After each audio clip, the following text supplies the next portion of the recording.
This is day 21 in the 30 Days of Code challenge. It's called Generics and it's about C++ templates. The goal here is to write a generic function that is able to print the elements from a vector regardless of the type of elements in the vector. If you look at the main function, which is already provided, they are creating two vectors. The first one is called int vector.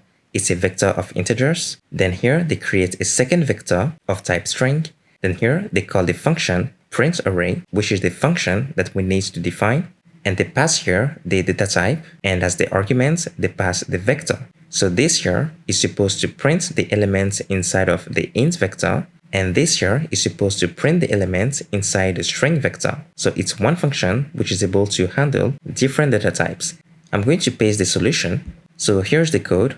We use the keyword templates in C++. Then in between these angle brackets, I have type name t. So t here is what represents the dynamic data types. This here is the function. So the vector here is of type t, which could be int, it could be string or anything. And then here I'm looping through the vector and printing every element inside of the vector.